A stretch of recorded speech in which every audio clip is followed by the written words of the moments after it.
Welcome to the University Network TV, where we scan the globe to give students, their families, and educators the very best tips for student success. I'm your host today, Dr. Crystal Rose.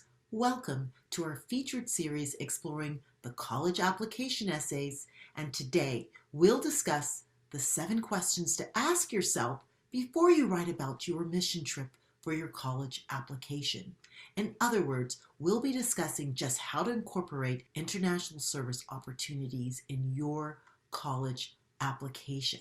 If you're a high school student and you've heard that colleges like Harvard like students with international community service experience, and you found yourself fortunate enough to embark on a service learning trip, well, maybe you volunteered abroad, or perhaps you went on a mission trip and you want to write about this in your essays for college. How can you do this in a way that's smart, will set you apart, and is appropriate? Well, this is for you, because you want to be very intentional about how you go about this. Here to discuss this with us is our guest, Kimberly Hayley-Coleman, the founder and executive director of Globe Aware, a Canadian and US-based 501c3 in special consultative status with the United Nations. They have award-winning short-term programs that promote sustainability and cultural awareness. You may have seen them on NBC Today Show or PBS and read about them in the Wall Street Journal and the New York Times, and today on their TUN TV show, Globe Aware.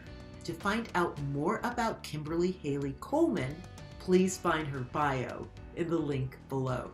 You'll see how traveling the globe can lead to your edge in the college admissions process. Welcome, Kimberly. Thank you so much for having me, Dr. Rose. Today we're interested in exploring questions you need to ask yourself before you write about your missions trip or your international volunteer trip. We're using the ABCs as a mnemonic device to walk us through. Great. Now I have C for condescending, and this one is further broken down into acronyms, cringes. Can you walk us through this line of questioning that students want to make sure that they avoid in their college application essay? I think it's great that it starts with condescending for the cringes. So when you start out, you've already got some sense of what your narrative is and hopefully what makes you unique, but you also have to keep in mind that you are obviously avoiding anything inappropriate, but something that may be harder to realize surface level if you haven't given it thought previously is bias. An area that is a typical minefield, for example, there are people who go to serve abroad because they think, well, I'm privileged and I'm going to go and help and give charity to a community. And that all sounds great on the surface level, but it's actually quite condescending because underneath it all, it's the assumption that the student is coming from a more advanced or more developed or better culture, which every culture has different pros and cons to it. So this is where we want to avoid that bias.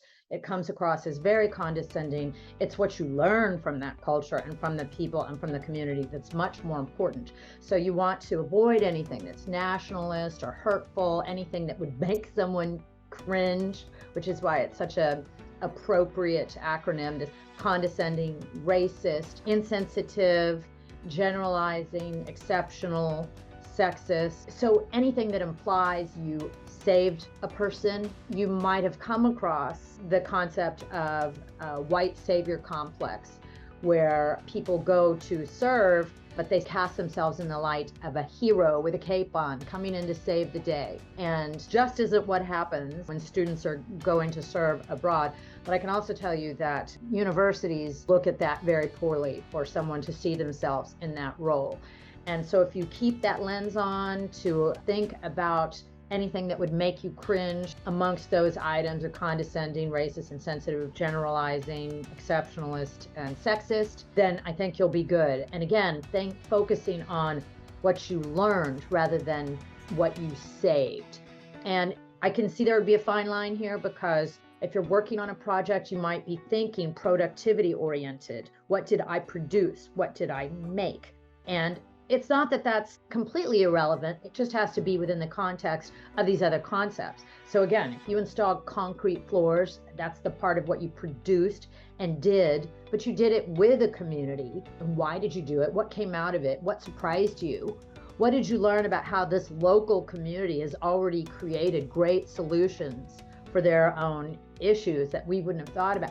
That's the perspective that's going to be more helpful and more impactful from a college essay perspective. I like how you said, focus on what you've learned. Make sure you have multiple people reading your essay and providing this feedback, because if you do have anything that causes someone to cringe in your essay, you want to make sure you know about it before, because it can have a negative impact on your goal for admission. And so this is a huge reason why many may advise students to steer clear of these topics if you're not asking these important questions ahead of time. Okay, now we're at D for dimensional. What type of question will be helpful for students to review around this, Professor Hayley-Coleman? Right, and that dimensionality that we're seeking, when you're keeping in mind in your essays, are you giving enough depth and detail? You just don't want to be too one-dimensional. Again, thousands of students will want to talk about how they went on a church mission to bring supplies to a poor community. And that you might as well just not even mention it if that's where you're going to go with it. It just says nothing about you, and it's something that thousands and thousands of people are likely to say, and say it like that. So it's the details in depth where you can escape that kind of shallow presentation of how this experience was meaningful. Did a meaningful conversation with a child make a particular impact on the way you had viewed the world previously? Or when you presented a wheelchair to the parents of a landmine victim in Cambodia, and you noticed that the parent was crying, but not the child? And did that make you all of a sudden think about how parents worldwide all want a better future for the child, and the child knows no better, that they are often happy with the way things are? And maybe as an 18-year-old or 19-year-old, this is the first time you've confronted that, and it gives you goosebumps, this thought of how we're all connected. And so now you're on this path of medicine where you want to help see more parents smiling with a new thought of the future of their children. Specific. It's not going to a poor community and holding a poor child for a photo that you're going to put on Snapchat. It's how did it shape you, and making sure that in your essays, the dimension you give it, the detail and the specifics are enough to where whoever's reading it understands that this really did do something meaningful for you. Thank you so much for your insight in the college application essay, Professor Hayley-Coleman. Thank you so much for having me, Dr. Rose. And to our audience, thank you very much for joining us for this episode of the University Network's television show featuring Globe Aware, your guide to short-term international travel. To find out more about Globe Aware and Professor Hayley-Coleman, please see the link below. Now, with Professor Coleman's advice, hopefully you'll know the 7 most important questions to ask yourself before incorporating your international service experiences in your college essays. Here's to your success. I'm your host, Dr. Crystal Rose. Until next time on TUN TV.